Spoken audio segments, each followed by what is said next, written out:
एक तरफ तो राज्य के ऊपर इतना बड़ा कर्जा है और दूसरी तरफ आप देखते हैं कि हमारे जो लोग हैं वो इस वक्त बिजली के बढ़ते हुए बिलों को नहीं संभाल पा रहे और बिजली के बिल बढ़ते जा रहे हैं। और अगर ऊर्जा विभाग ने ये निर्णय लिया तो मैं इसे जन प्रहार की जीत मानती हूँ। आगे सामने आ गया और चुनावी साल है, इसलिए शायद ये कुछ अरेंजमेंट स्टॉप गैप या शॉर्ट गैप अरेंजमेंट करने की कोशिश करी गई है, क्योंकि ध्यानी जी को अब यूपीसीएल का प्रभार देने की तो कोशिश नहीं करी जाएगी। त्रिवेंद्र सिंह रावत जी के खिलाफ जाकर बैठा रहे हैं, क्योंकि अपने खास लोगों को बैठाना है। अमित जी को कहूंगी कि एक बार फोन घुमा ले त्रिवेंद्र सिंह रावत जी को और उन्हीं से पूछ ले कि उन्होंने क्यों ये डाली थी कि हम बॉर्डर स्टेट्स जो है, बॉर्डर कंट्रीज जो है, उनके साथ हम कोई अग्रीमेंट अब नहीं करेंगे। तो वो 30 रुपए मीटर से भी कम का मिलता है, मगर चलिए एक बार 30 रुपए मीटर डाल देते।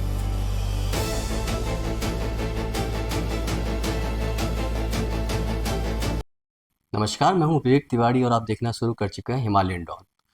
कल उत्तराखंड के ऊर्जा सेक्टर में एक बड़ा फेरबदल या कहें धमाका देखने को मिला। कल ऊर्जा सचिव ने एक लेटर जारी किया जिसमें जो यूपीसीएल के प्रबंध निदेशक हैं अनिल कुमार और यूजेवीएनएल के प्रबंध निदेशक हैं संदीप सिंगल, उन दोनों को पदमुक्त किया गया है। इन दोनों को ही 30 जून 2024 से 2 साल का एक्सटेंशन दिया गया था, पर कल अचानक से ऊर्जा सचिव ने लेटर लिख के इन दोनों को पदमुक्त किया है। बात करें पिटकुल की या ऊर्जा सेक्टर की, तो अभी पिटकुल के भूतपूर्व एमडी पीसी ध्यानी का मामला कोर्ट में विचाराधीन है। कल इस मामले में पेशी है, ऊर्जा सचिव को पेश होना है वीडियो कॉन्फ्रेंसिंग के जरिए हाई कोर्ट के सामने। जन प्रहार इस मुद्दे पर लगातार बहुत मुखर रहा है। जन प्रहार की संयोजक सुजाता पॉल से संयोजक पंकज छेत्री और पूरा जो जन प्रहार संगठन है, ऊर्जा सेक्टर के इस मुद्दे को लेकर बहुत मुखर रहा है। और कहीं ना कहीं पीसी ध्यानी के जाने में जो इतना पब्लिक प्रेशर बनाया गया, उसमें भी इनका बहुत बड़ा हाथ रहा है। तो आज हमारे साथ जन प्रहार की संयोजक सुजाता पॉल जी हैं।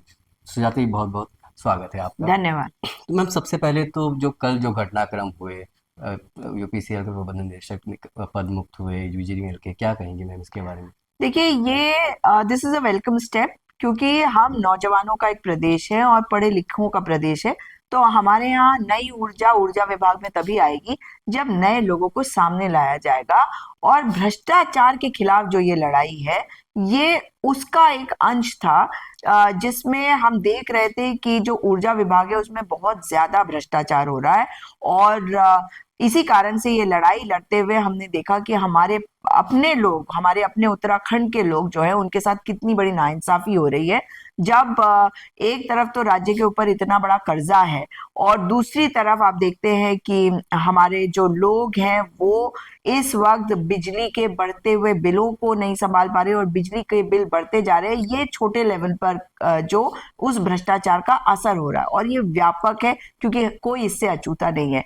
और अगर ऊर्जा विभाग ने ये निर्णय लिया तो मैं इसे जन प्रहार की जीत मानती हूँ। लेकिन हम सावधान भी हैं, क्योंकि ये केवल जन प्रहार की जीत नहीं है, क्योंकि एमडी पिटकुल को बचाने की पूरी कोशिश करी इस सरकार ने, आज भी कोशिश कर रही है। मेरा ये आरोप सीधा सीधा हमारे मुख्यमंत्री जी के ऊपर है।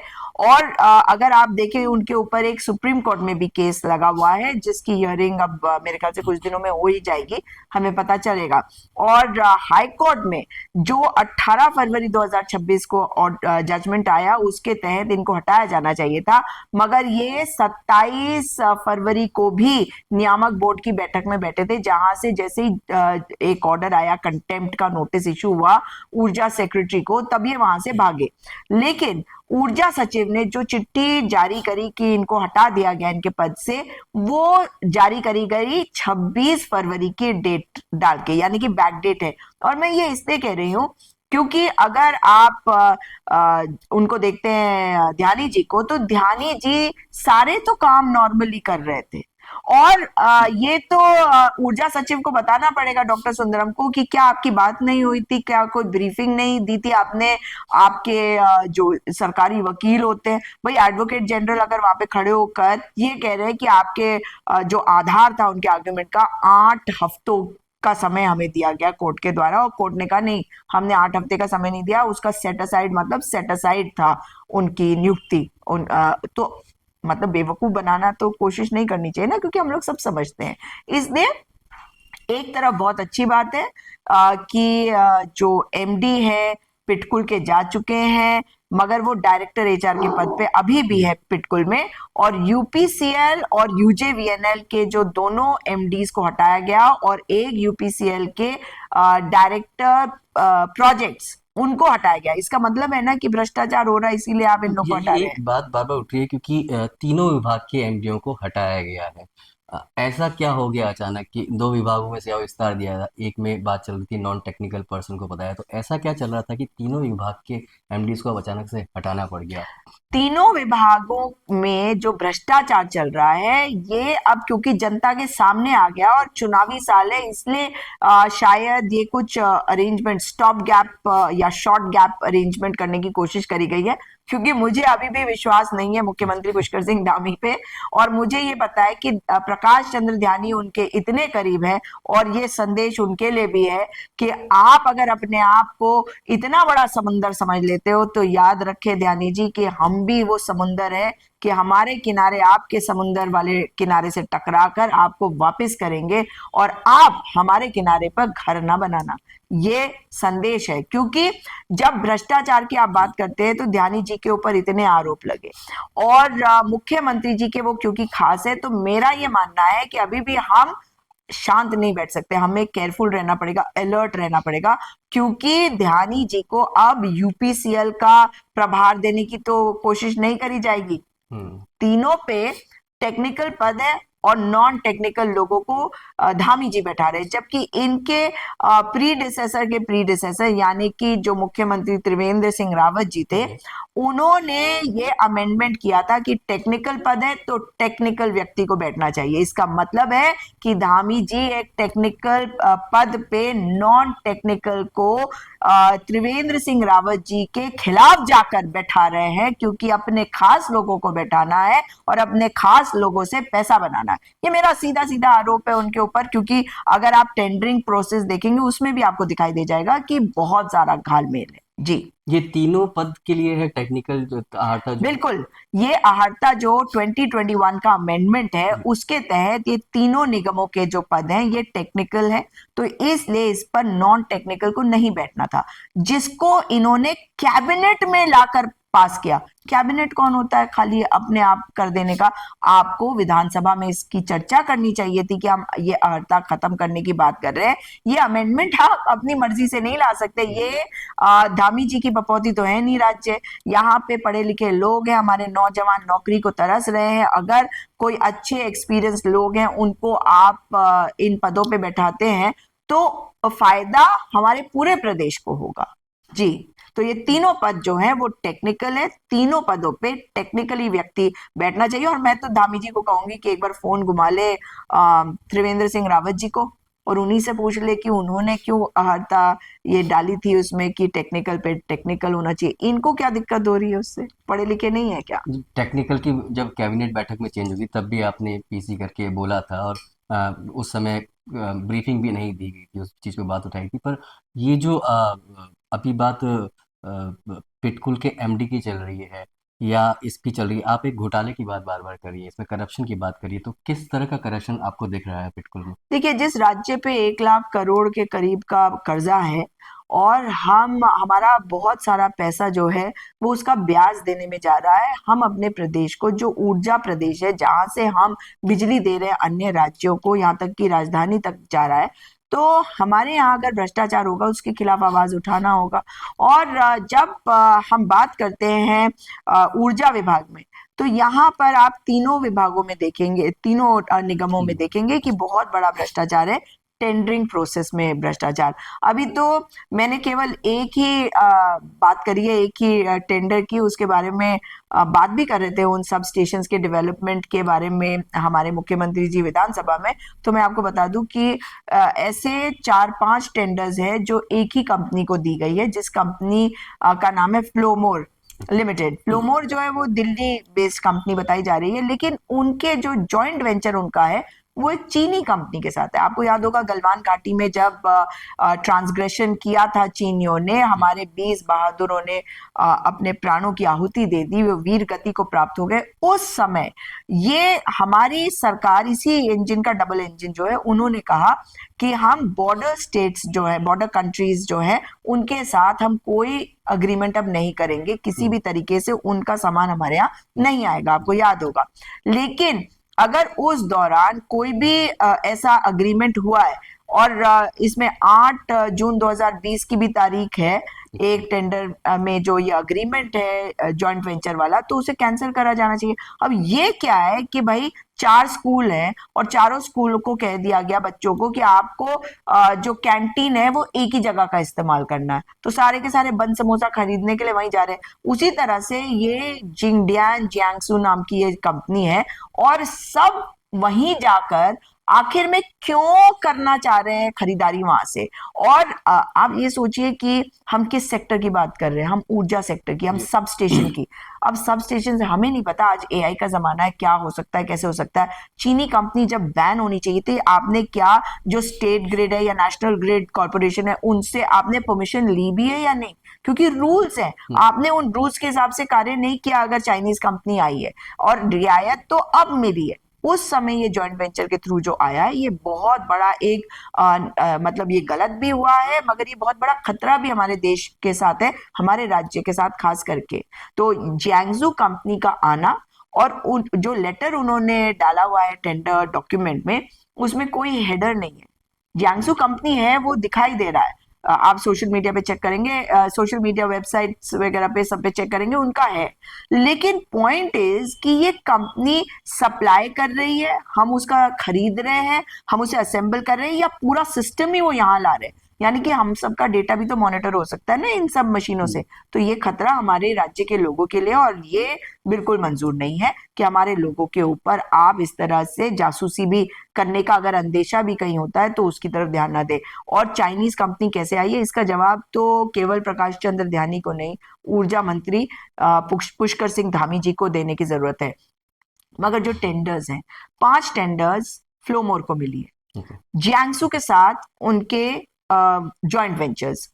अब सब स्टेशन वो बिल्ड कर रहे हैं, चाहे आरागर हो, सेला कोई हो, और भी कई है, एक एक करके मैं आपको बताऊंगी बाद में भी। लेकिन अभी आप मुझे बताइए कि उसमें जो टेंडर है, अगर वो 85 करोड़ का, 100 करोड़ का, 150 या 100 ही करोड़ आप मान के चलिए मोटा मोटी, तो 100 करोड़ में आप हर चीज के प्राइसेस को इन्फ्लेट करेंगे, ये कैसे मंजूर करेंगे हम? एक कॉन्डुइट पाइप जो जिसके अंदर वायर डालते हैं, आपने देखा होगा, गोल होता है, तो वो 30 रुपए मीटर से भी कम का मिलता है, मगर चलिए एक बार 30 रुपए मीटर डाल देते हैं। इन्होंने एक ही टेंडर में अगर आप देखेंगे तो 100 मीटर का दाम डाला गया है 30,940 या 490, मतलब 940, 30,940 1 मीटर का। आप समझ रहे हैं कि ये क्या हो रहा है? बहुत ज्यादा फर्क है, मतलब 1000 गुना से भी ज्यादा है ये तो फर्क नजर आ रहा है। 1000 मतलब ये तो मतलब मेरे ख्याल से 10,000 टाइम्स हो गया, 10,000 टाइम्स आप इन्फ्लेट करें। और भ्रष्टाचार ऐसे ही होता है। ये जो भ्रष्टाचार करता है वो जानता है कि भ्रष्टाचार वो कैसे कर रहा है, क्योंकि बड़ा जो इक्विपमेंट है ना, आप उसको नहीं छेड़ेंगे, जो छोटे छोटे इक्विपमेंट्स हैं आप उसके प्राइसेस को इन्फ्लेट करेंगे, तो लोगों की नजर उस पर इसलिए नहीं जाएगी, ऑडिटर की भी नहीं जाएगी, क्योंकि ऑडिटर जो है वो बड़ी चीजों को आके चेक करेंगे जनरली, कि बड़ी चीज जो 40 लाख की है उसमें कोई भ्रष्टाचार तो नहीं हुआ। आप उसमें जाएंगे नहीं। आप मुझे बताइए, आपने कभी सिम कार्ड लिया ही होगा, सभी के पास फोन है, कितने का होगा 4G 5G सिम? कितने का होगा? मुफ्ती मिल जाता है, 50 रुपए का मैक्सिमम, अब तो फ्री आता है ज्यादातर। इन्होंने 2 सिम, एक टेंडर में मैंने देखा है कि 2 सिम है, 1,54,000 का एक सिम, फोन का सिम, फोन का SIM, how is it possible? तो इसका मतलब ही है कि लैंड स्विच है, बहुत सारी चीजें। उसमें एक और पैटर्न बड़ा गजब का देखा, 30,940 अगर है तो वो तीन चार चीजें, या मतलब और भी ज्यादा चीजें, अगर 6-8 चीजें, सब अलग अलग मेक है, सब अलग अलग चीज है, अलग अलग फील्ड की है, उसका मटेरियल अलग, उसको बनाने की कॉस्ट अलग, सबका रेट ये 30,940 में ले रहे हैं। ओके, ठीक है ना, पहली मतलब एक पीस या जो भी क्वांटिटी दे रहे हैं। लेकिन उसके अलावा अगर कोई और चीज भी खरीद रहे हैं तो उसका रेट हो रहा है 3,09,040, 30,940, ओके। 3,00,000 और फिर 940, तो आप कह रहे हो मतलब रेट के कॉलम में जीरो या वो नौ बदल जा हजार रहे हैं, चालीस हाँ, रेट के कॉलम में बदल जा रहे हैं या उसके आइटम आगे अलग अलग जीरो जीरो लग है? जा रहे ओके। हैं, मतलब what I mean is 30940, 3094000, right. एक और जीरो भी लगाना जी होगा जी तो वो जी। भी लगा देंगे। ओके। तो व्हाट आई मीन इज कि ये कौन सा वाला तरीका है ना, तो इसमें इसमें बहुत ध्यान से इसमें जांच होनी चाहिए, क्योंकि ये उत्तराखंड राज्य के लोगों का पैसा है जी। और ये भ्रष्टाचार नहीं होना चाहिए। और ये मतलब अभी तो हम सिर्फ पिटकुल के बारे में बात कर रहे हैं, और पिटकुल में भी ये ध्यानी जी से जो इतना प्रेम है, जो मैं बार बार आपको कह रही हूँ कि ध्यानी जी को फिर से सेटल इन करवाने की कोशिश है, जब ये 2 जने हटाए दी गए। दूसरी बात, अभी मैंने एक और खबर सुनी है कि जो मेहरबान सिंह बिष्ट जी, जिनको एमडी बनाया का प्रभार दिया गया, इनके पास भी प्रभार ही था पहले, ध्यानी जी के पास हाँ, ध्यानी जी को हटाने के बाद मेहरबान जी को इनको भी प्रभार ही मिला। अब ये सुनने में ये आ रहा है कि इनको इलेक्शन ड्यूटी पे बंगाल भेजा जा रहा है। अगर ऐसा है, कंफर्म न्यूज नहीं है, मगर अगर ऐसा है तो क्या ये नहीं पता लगाना चाहिए कि वो जाएंगे तो अब कौन देखेगा, या दो तीनों जो वो है निगम, वो अब यतीम हो गए, अब कोई देखेगा नहीं। एक और मैं आपको बताती हूँ, इस पे आप लोग भी पता लगाइएगा। सुनने में ये आया है कि जो जैंगजू जिंगडियान है, इस इलेक्ट्रिक कंपनी, इनके जो नुमाइंदे हैं जी। वो यहाँ पे काम देख रहे होंगे, ओवरसी कर रहे होंगे। उनका सामान हमने खरीदा, उसको असेंबल किया, वो क्या चीज कर रहे हैं वो रोल को आइडेंटिफाई करना चाहिए। मगर इससे भी बड़ी बात, जो लोग आ रहे हैं उनके पास मतलब कौन सा वीजा है ये चेक किया जाना चाहिए, कि उनके पास वर्क परमिट है या वो टूरिस्ट वीजा पे ही आ जा रहे हैं, क्योंकि ऐसे लग रहा है आजकल टूरिज्म चल रहा है ना हमारे यहाँ। तो हो सकता है कि उनके पास वर्क परमिट होगा, लेकिन कहीं ऐसा तो नहीं कि वो टूरिस्ट है, आए यहाँ पे घूम फिर के अपना हमारा डेटा लेके चले गए। तो ये वीजा वाली जो बात है ये भी चेक करी जानी चाहिए, ये बहुत ही सीरियस इशू है। हाँ सीरियस, अगर टूरिस्ट वीजा पे आ रहे हैं तो आप काम नहीं कर सकते हो, अगर आपने ये बोल रही है कि टूरिस्ट वीजा पे आ रहे हैं तो हाँ, ये भी चेक check किया करना जाना चाहिए, क्योंकि ऐसी बातें निकल के आ रही हैं। और आप यूजेवीएनएल में देख लीजिए, यूजेवीएनएल की जो जमीनें हैं, जब उत्तराखंड बना उत्तर प्रदेश से तो हमें ये जमीनें मिली, और उस समय के जो नेता थे उनका विजन देखिए, अधिकारी थे उनका विजन देखिए, और आज के अधिकारियों को देखिए, भ्रष्टाचार करवाया जा रहा है उनसे, और वो कर रहे हैं, खुद भी कमा रहे हैं और अपने आकाओं को भी दे रहे हैं। सिंपल सी बात है, ये मतलब this is happening across the country, लोग बोलते हैं इस बारे में। लेकिन खैर वापस यूजेवीएनएल की बात करती हूँ मैं। यूजेवीएनएल की जो जमीनें हैं वो हमें राज्य जब बना तब हमारे को मिला, और वो इस विजन से मिला कि कल को वहां पे सोलर प्लांट लग सकता है, उसमें हाइड्रो पावर का और एक्सटेंशन हो सकता है, तो उसके लिए हमारे पास जगह होनी चाहिए। अब ये जो यूआईआईडीबी को ट्रांसफर कर रहे हैं, मतलब इन्वेस्टमेंट और इंफ्रास्ट्रक्चर, वाई, मतलब आप पहले ट्रांसफर करेंगे, और हमने इनका पैटर्न देखा, इनका पैटर्न है पीपीपी मोड पे ले लो, 1 रुपए पे आप दे दो, क्योंकि मतलब ये शायद मेरे ख्याल से कह रहे हैं कि कुछ यूनिवर्सिटी या कुछ एजुकेशन हब डेवलप ये सब बेकार की बातें हैं। आप, मेरी लैंड है, क्योंकि मैं उत्तराखंड की वासी हूँ, मेरी लैंड है, तो मुझसे पूछो ना, जनता से पूछो, स्टेक होल्डर से पूछो, तुम मेरी लैंड को पीपीपी मोड पे सस्ते में, वो बाबा रामदेव को दिया नहीं है वहां पे, उसी तरह से सस्ते में आप दे दोगे किसी को, और मैं चुप रहूंगी, ये कैसे होगा? क्या आपने ये विधानसभा में परमिशन ली है? आप विधानसभा में नहीं कर रहे हो, अपनी मर्जी से कर रहे हो, दामी जी जो मेरे जी में आगे मैं करूंगा, ये क्या मतलब है? बच्चे हो क्या, या इतने उद्दंड बच्चे हो गए आप कि आपने सोच लिया कि जो मुझे करना मैं करूंगा, क्योंकि मेरे पास तो मतलब बहुमत है, और मेरे ये जितने भाई 5 पद तो उनके यहाँ भी खाली पड़े हुए हैं ना, मंत्री पद, तो कैबिनेट भी तो पूरी नहीं हो रही है, तो वो कोरम जो बन रहा है वो उतने का ही तो बन रहा है, यानी कि रिप्रेजेंटेशन के पॉइंट ऑफ व्यू से देखें तो वो बहुत कम है। तो ये धामी जी को बताना होगा कि यूजेवीएनएल की जमीन जो है ये ट्रांसफर किया जाएगा यूआईडीबी को, और ये 3 दिसंबर 2025 का आदेश है।